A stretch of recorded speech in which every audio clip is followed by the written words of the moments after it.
दोस्तों अगर आप आरएसआई से अब तक पैसा नहीं बना पाए हैं, यूट्यूब पे बहुत सी वीडियो देखिए, नहीं समझ में आ रहा कि 30 पे खरीदे 70 पे बेचे, क्या करें, और सारी चीज़ कॉम्प्लिकेटेड लग रही है आरएसआई को लेकर के, तो बेस्ट ट्रेडिंग स्ट्रेटेजी आपके साथ शेयर करेंगे इस वीडियो के अंदर।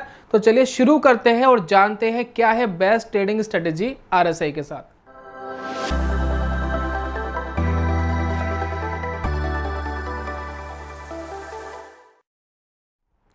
नमस्कार दोस्तों, स्वागत है आप सभी का ट्रेडिंग चैनल के यूट्यूब चैनल में। मेरा नाम है अनमोल मित्तल और शुरुआत कर रहे हैं दोस्तों आरएसआई की बेस्ट ट्रेडिंग स्ट्रेटेजी के बारे में। देखिए बहुत सारी कंप्लेंट आ रही है आरएसआई को लेकर के। लोग कहते हैं कि भैया 30 पे हम खरीद रहे हैं, क्योंकि काफ़ी लोग कहते हैं कि 30 का जो लेवल है वो ओवरसोल्ड का होता है। हम खरीद रहे हैं, ऊपर नहीं जाता, लॉस हो जाता है। हम 70 पे बेच रहे हैं और ऊपर चले जाता है। तो लॉजिक समझ ही नहीं आ रहा है कि इस इंडिकेटर को कैसे यूज़ करना है, कहां पर इसको लगाए, किस इंडिकेटर के साथ कॉम्बिनेशन बनाए, क्या प्राइस एक्शन लगाए, ये कोई क्लैरिफिकेशन आरएसआई के ऊपर नहीं मिल पा रही है। तो आज की वीडियो में बेस्ट ट्रेडिंग स्ट्रेटेजी आपके साथ शेयर करेंगे आरएसआई के साथ, और उम्मीद करते हैं आपको बहुत बेनिफिट देगी। दोस्तों आरएसआई की बेस्ट स्ट्रेटेजी जानने से पहले एक छोटा सा अपडेट आपको देना चाहूंगा फायर्स की तरफ से। देखिए जो फायर्स का एपीआई है उसका नया वर्जन लॉन्च हो गया, जिसको हम माई एपीआई कह रहे हैं। ये जो माई एपीआई इसके अंदर बहुत ज़बरदस्त फीचर है, लेकिन अगर हम बात करें 2019 की, जब से शुरुआत हुई थी एपीआई की, तो फायर्स एक ऐसा ब्रोकर था जिसने एक ऐसा सिस्टम क्रिएट करके दिया एपीआई का, जो बहुत अच्छा होने के साथ साथ, बहुत पावरफुल होने के साथ साथ फ्री ऑफ कॉस्ट था। यानी आपको एल्गो ट्रेडिंग करनी है आप कर सकते हैं, कोई आपको ऐप बनाना है जिसके अंदर आपको एपीआई की ज़रूरत है तो आप कर सकते हैं, कोई सॉफ्टवेयर डेवलप करना है, तो बहुत सारी चीज़ों में जो एपीआई था वो फ्री ऑफ कॉस्ट था, जिसका काफ़ी लोगों ने बहुत ज़बरदस्त बेनिफिट उठाया। और यही कारण है कि आज जो एल्गो ट्रेडिंग का चलन है वो बहुत ज़्यादा बढ़ गया है। अब हमारे पास नया वर्जन भी आ गया है माई एपीआई करके। कुछ खास बातें आप स्क्रीन के ऊपर देख सकते हैं कि भाई नया क्या है इसके अंदर माई एपीआई में, तो सारी चीज़ आपको स्क्रीन पे दिखाई गई है। कुछ चीज़ें मैं आपको बताना चाहूँगा, जैसे कि आप अगर बात करें वन डे टाइम फ्रेम की, तो पिछले 20 साल तक का हिस्टोरिकल डाटा एक्सेस आप कर सकते हैं। अगर हम बात करें इंट्राडे टाइम फ्रेम की, तो पिछले 4 साल तक का डाटा आप एक्सेस कर सकते हैं। फ्यूचर्स का आपको डाटा मिल जाएगा। साथ ही साथ आप इसके अंदर देखेंगे तो ज़्यादा सिक्योर्ड किया गया है, पहले से ज़्यादा इसके अंदर सिक्योरनेस है, और बहुत अच्छा काम करने वाला एक सिस्टम है जो फायर्स आपको प्रोवाइड कराता है फ्री ऑफ कॉस्ट। तो अगर आप एल्गो ट्रेडिंग करना चाहते हैं तो बहुत सारे ऐसे ब्रोकर्स हैं जो इसी एपीआई का 2 से 3,000, 5,000, 10,000 तक भी लेते हैं महीने का। ये सारा पैसा आपका फायर्स में बच जाएगा फ्री ऑफ कॉस्ट। तो अगर आप चाहते हैं फायर्स में अकाउंट खुलवाना, तो नीचे हमने लिंक दे दिया डिस्क्रिप्शन पर, आप क्लिक करके अपना डिटेल डाल करके अकाउंट खुलवा सकते हैं। चलिए शुरू कर रहे हैं आरएसआई की बेस्ट ट्रेडिंग स्ट्रेटेजी। दोस्तों ये जो ऑल ओवर वीडियो है ये 7 स्टेप्स की वीडियो है, एक एक करके हम 7 स्टेप आपको बताएंगे। और इसको हमने इस तरीके से अरेंज करा है कि पहला जो स्टेप आएगा वो बेसिक आएगा, फिर उससे अगले स्टेप पे हम थोड़ा सा एडवांस जाएंगे, फिर उससे अगले स्टेप में हम और एडवांस जाएंगे। तो जो 7वां स्टेप है वो सबसे ज़्यादा एडवांस वाला है, और जो पहला स्टेप है वो सबसे ज़्यादा बेसिक वाला है। तो इस तरीके से हमने इसको अरेंज करा है। अगर आप इन सभी स्टेप्स को अगर एक एक करके देखते हैं तो वो बहुत बढ़िया रहेगा, आपको प्रॉपर नॉलेज मिल जाएगी। अगर आप मिस करते हैं तो यहाँ पर देखिए, या तो आपको ज्ञान होना चाहिए, अगर ज्ञान नहीं है तो मेरा सजेशन ये है कि आप प्रॉपर एक एक करके स्टेप्स को देखें। तो स्टेप नंबर 1 ये है, आरएसआई बेसिकली होता क्या है, किस तरीके से काम करता है। देखिए मैं इसकी कैलकुलेशन पे नहीं जा रहा हूं, लेकिन मैं आपको सीधी भाषा में बताऊंगा। आरएसआई एक स्ट्रेंथ इंडिकेटर है। स्ट्रेंथ का मतलब ये है कि कोई भी चीज़ जो चल रही है, जिसका प्राइस चल रहा है, उसका स्ट्रेंथ क्या है। वो तेज़ी की तरफ ज़्यादा जा रहा है या मंदी तेज़ी से कर रहा है, या वो बिल्कुल चौपी बना हुआ है, साइडवेज बना हुआ है। तो ये आरएसआई इंडिकेटर आपको बहुत आराम से, बहुत आसानी से बता देता है। और इसके कुछ टेक्निकल टर्म हैं जो बहुत बेसिक हम सबने पढ़े हुए होते हैं लेकिन काम नहीं करते। वो ये है कि 30 का लेवल ओवरसोल्ड का होता है। ओवरसोल्ड का मतलब है अधिकतम बिकवाली हो चुकी है। अगर 30 पे आरएसआई आ गया तो अधिकतम बिकवाली हो चुकी है, अब यहाँ से मार्केट ऊपर जाएगा। दूसरा हम क्या पढ़ते हैं, जो 70 का लेवल है, 70 का लेवल है, अगर वहाँ पर आरएसआई आ गया है तो इसका मतलब यह है कि ये ओवरबॉट हो गया है, यानी अधिकतम खरीदारी हो चुकी है। अब यहाँ से कोई भी चीज़ जो भी ट्रेड हो रही है वो नीचे आएगी। तो ये हमने बेसिकली बहुत सारा पढ़ा होता है आरएसआई के बारे में, कंटेंट भरा हुआ है, और यही चीज़ आपको बार बार दोहराई जा रही है। लेकिन दोस्तों ये सरासर गलत है, इससे कभी पैसा नहीं बनता। आप इसको ट्राई करके देखिए। हम नेक्स्ट स्टेप में जाएंगे, इसको क्लैरिफाई करेंगे। तो चलिए चलते हैं नेक्स्ट स्टेप में। बात कर लेते हैं दोस्तों स्टेप नंबर 2 की। ओवरबॉट और ओवरसोल्ड हमेशा फेल हो जाते हैं। मैं आपको कुछ चार्ट दिखा रहा हूँ, इस चार्ट को देखिए। ये देखिए एक चार्ट देखिए जिसमें जो RSI है वो 70 तक पहुँच गया, लेकिन अगर आप इसको ध्यान से देखेंगे, जब RSI 70 तक पहुँच गया उसके बाद तो ये बहुत तेज़ भागना शुरू हो गया। ये तो इतना तेज़ भाग रहा है, रुक ही नहीं रहा। तो ये कैसे ओवरबॉट हो गया, ये अधिकतम खरीदारी कैसे हो गई? अगर हम देखेंगे उसके बाद स्टॉक ने कितने ज़बरदस्त रिटर्न दिए, तो 70 का लेवल तो हमें ऐसा नहीं लग रहा कि ओवरबॉट हो गया है। 70 तक तो पहुंचने के बाद स्टॉक में बहुत अच्छी रैली आई है, और अगर हम 70 पर बेच देते तो हम बहुत ज़्यादा जो प्रॉफिट हमें मिलने वाला था वो खो जाता। दूसरा, अगर हम देखें 30 का लेवल, 30 के लेवल पे पहुंचने के बाद आप देखिए एक स्टॉक आपको दिख रहा है यस बैंक का, जिससे तो सभी लोग अच्छी तरीके से जानते हैं। यस बैंक तो गिरते ही चला गया, रुका ही नहीं। 30 के पहुंचने के बाद भी वो कई गुना स्टॉक गिर गया है। तो क्यों RSI में 30 वाला जो लेवल है वो 70 वाला लेवल है, ये क्यों काम नहीं कर रहा है, क्या रीज़न है? तो पहला तो दोस्तों ये है कि 30 वाला 70 वाला अगर आप एवं ही देख रहे हैं, ये बेमतलब देख रहे हैं, कोई पीछे लॉजिक नहीं है चार्ट का, तो ये बिल्कुल भी काम नहीं करेगा। ये काम कब करेगा, कैसे करेगा, इसके बारे में समझते हैं। चलते हैं नेक्स्ट स्टेप में। दोस्तों बात कर लेते हैं स्टेप नंबर 3 की। Trend is your best friend. देखिए अगर RSI का ये 30 वाला लेवल आप चाहते हो काम करे, 70 वाला लेवल काम करे, तो आपको ट्रेंड को अपना दोस्त बनाना होगा। जरा समझते कैसे, मैं एक चार्ट दिखा रहा हूँ। इस चार्ट के अंदर देखिए जो ट्रेंड है वो ऊपर की तरफ आपको जाता हुआ दिखाई दे रहा है। अगर ऊपर की तरफ ट्रेंड जाता हुआ आपको दिखाई दे रहा है, तब आप देखिए RSI को ध्यान से, जो 30 का लेवल है वो ओवरसोल्ड का काम करता हुआ आपको दिखाई देगा। बीच बीच में आप देखिए ट्रेंड ऊपर की तरफ बना हुआ है और RSI 30 के आसपास आता है और मार्केट वहीं से रिवर्स करके ऊपर चले जाता है। तो अगर आप मार्केट में अप ट्रेंड में हैं तो ये 30 का जो लेवल है वो ओवरसोल्ड है, लेकिन आपको ये ध्यान देना है कि 70 का लेवल ओवरबॉट नहीं है। 70 का लेवल और ऊपर जा सकता है, कितना भी ऊपर जा सकता है।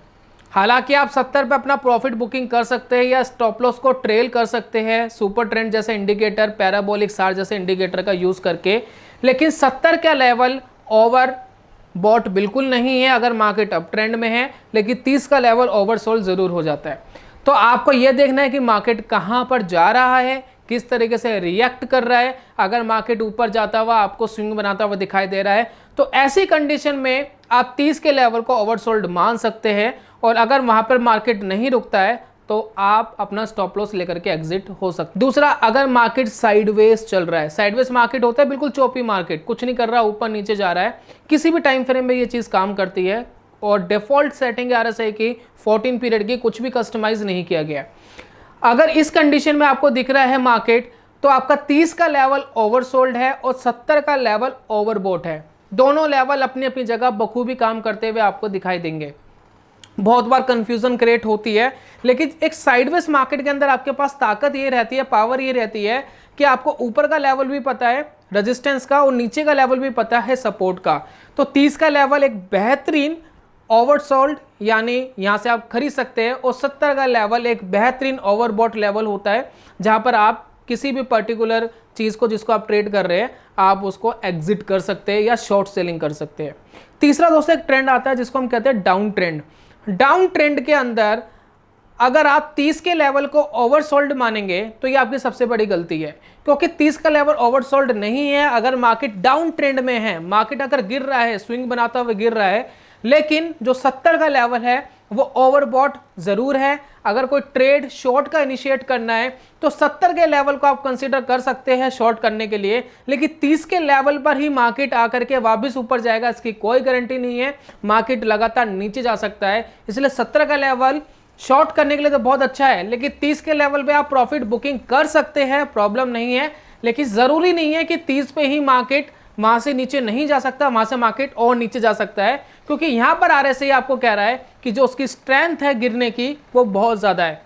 तो कहाँ कहाँ पर कैसे कैसे आपको 70-30 का सही इस्तेमाल करना चाहिए, मुझे लगता है इस स्टेप में आपको बहुत अच्छे से समझ में आ गया है। अब थोड़ा सा दोस्तों हम एडवांस लेवल पर पहुंच गए हैं, बात कर लेते हैं स्टेप नंबर 4 की। स्टेप नंबर 4 है RSI डाइवर्जेंस क्या होते हैं। देखिए डाइवर्जेंस का मतलब हिंदी में होता है एक दूसरे के विपरीत चलना, अलग चलना। एक हॉलीवुड फिल्म भी है आपको स्क्रीन के ऊपर दिखा रहा हूँ, इस फिल्म के अंदर बहुत अच्छे से दिखाया गया है कि कुछ लोगों की जो कैपेबिलिटी है वो कैसे एक दूसरों से अलग अलग है। कुछ अच्छा लड़ सकते हैं, कुछ डरपोक होते हैं, कुछ नीडर होते हैं, और इन सभी कैटेगरी के लोगों को जो अलग अलग बांटा गया है इनको डाइवर्जेंट कहते हैं, यानी ये एक दूसरे से विपरीत है, अलग है।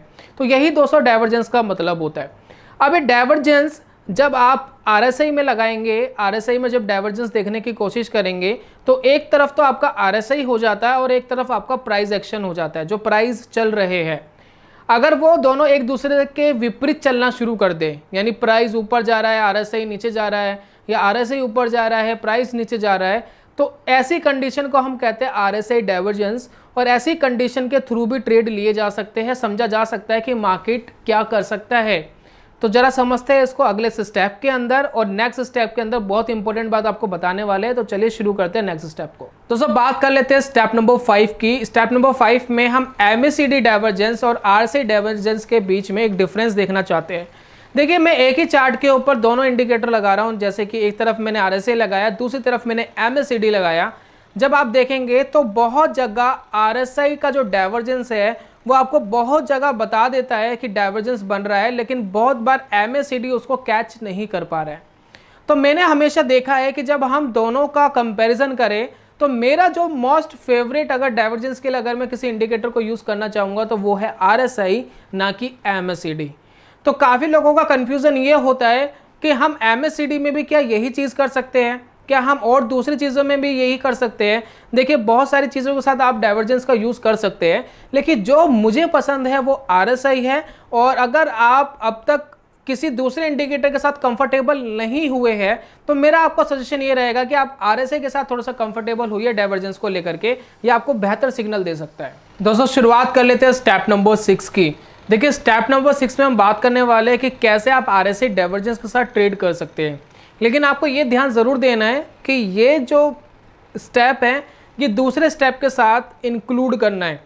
जैसे कि हमने बात करा था 30-70 का RSI आपको ट्रेंड वाइज कैसे यूज़ करना है, तो आप इसके अंदर प्लस करेंगे, ना कि आप इसको अलग अलग देखेंगे। यानी सारी चीज़ कंबाइन करके आप ट्रेड करेंगे तो अच्छी कंफर्मेशन के साथ आप ट्रेड कर पाएंगे। तो स्टेप नंबर 6 ये है कि RSI डाइवर्जेंस का आप कैसे यूज़ कर सकते हैं। तो बहुत सिंपल है RSI डाइवर्जेंस को यूज़ करना। सबसे पहले तो आपको डाइवर्जेंस देखना है कि डाइवर्जेंस कहाँ बन रहे हैं। अगर आपने ये देख लिया कि डाइवर्जेंस कहाँ बन रहे हैं, जैसे कि हम चार्ट के ऊपर दिखा रहे हैं, तो डाइवर्जेंस हर बार काम नहीं करते, इस बात को आप ध्यान से सुनिए। कई बार आपको लगेगा डाइवर्जेंस काम कर रहे हैं, डाइवर्जेंस बन रहा है और मार्केट ऐसा करेगा ही करेगा, प्राइस रिवर्स होगा ही होगा, ट्रेंड रिवर्स होगा ही होगा। ये बिल्कुल भी ज़रूरी नहीं है। मार्केट अगर तेज़ी में है और ज़्यादा तेज़ी में है तो बीच बीच में आपको डाइवर्जेंस बनेंगे, आपको ऐसा लगेगा मार्केट नीचे गिरेगा, लेकिन मार्केट वापस रिवर्स कर जाता है और ऊपर चले जाता है। कभी कभार आप देखेंगे मार्केट नीचे गिर रहा है, डाइवर्जेंस बन रहे हैं और आपको लगता है मार्केट अब ऊपर जाएगा, ट्रेंड रिवर्स करेगा, लेकिन बहुत बार वो फेल हो जाते हैं और मार्केट नीचे चले जाता है। तो आप कैसे पहचानेंगे कि डाइवर्जेंस बन गए हैं और अब ये काम करेगा? तो इसके लिए हमें हमेशा एक ट्रेंड लाइन का यूज़ करना है। देखिए, मार्केट के अंदर अगर डाइवर्जेंस बन रहे हैं और बेयरिश डाइवर्जेंस बन रहा है, जैसे कि आप चार्ट के ऊपर देख रहे हैं, तो आप उसके नीचे एक ट्रेंड लाइन ड्रॉ करें। डाइवर्जेंस अगर क्रिएट हो गए हैं और ट्रेंड लाइन भी ब्रेक हो गई है, तब आप मान सकते हैं कि यहाँ से ट्रेंड रिवर्स हो गया है। और उस केस में जब आप प्रॉफिट बुकिंग करेंगे तो 30 का लेवल एक अच्छा लेवल है जिसके आसपास आप अपनी प्रॉफिट बुकिंग कर सकते हैं, या पिछला कोई भी सपोर्ट देख करके आप अपना टारगेट बुक कर सकते हैं और ट्रेंड लाइन के थोड़ा सा ऊपर आप अपना स्टॉप लॉस लगा सकते हैं। ठीक अगर हम इसको विपरीत कर दें, अगर मार्केट नीचे गिर रहा था, डाउन ट्रेंड में था, तो आप एक ट्रेंड लाइन ड्रॉ करें। डाइवर्जेंस अगर बन गए हैं तो साथ में ट्रेंड लाइन का ब्रेकआउट होना बड़ा ज़रूरी है। अगर ट्रेंड लाइन का ब्रेकआउट हो गया है उसके बाद आप ट्रेड ले सकते हैं। फिर 70 का लेवल का जो टारगेट है वो आपके लिए एक अच्छा टारगेट है। अदरवाइज आप ऊपर का कोई भी एक रेजिस्टेंस देख करके अपना टारगेट बुकिंग कर सकते हैं। हमेशा ध्यान रखें, हमेशा एग्जैक्ट पॉइंट पर टारगेट नहीं रखना होता। अगर 70 का RSI है तो 5-10 पॉइंट नीचे आप मार्जिन लेकर के अपना प्रॉफिट बुकिंग कर सकते हैं। इससे आप काफ़ी सेफ हैंड में बाहर निकल जाएंगे। और दूसरा, अगर आप अनलिमिटेड प्रॉफिट कमाना चाहते हैं तो आप पैराबोलिक सार या फिर आप सुपर ट्रेंड जैसे ट्रेंड फॉलोइंग इंडिकेटर या मूविंग एवरेजेस लेकर के आप अपने स्टॉप लॉस को ट्रेल करके अनलिमिटेड प्रॉफिट के लिए भी जा सकते हैं। तो इस तरीके से दोस्तों आपको डाइवर्जेंस का हमेशा यूज करना चाहिए। डाइवर्जेंस फेल हो जाते हैं, बहुत बार फेल हो जाते हैं, तो ट्रेंड लाइन का जरूर यूज करें कंफर्मेशन के लिए। दोस्तों पहुंच गए हैं लास्ट स्टेप में, स्टेप है 7 और इस स्टेप में हम बात करने वाले हैं कैंडलस्टिक पैटर्न की।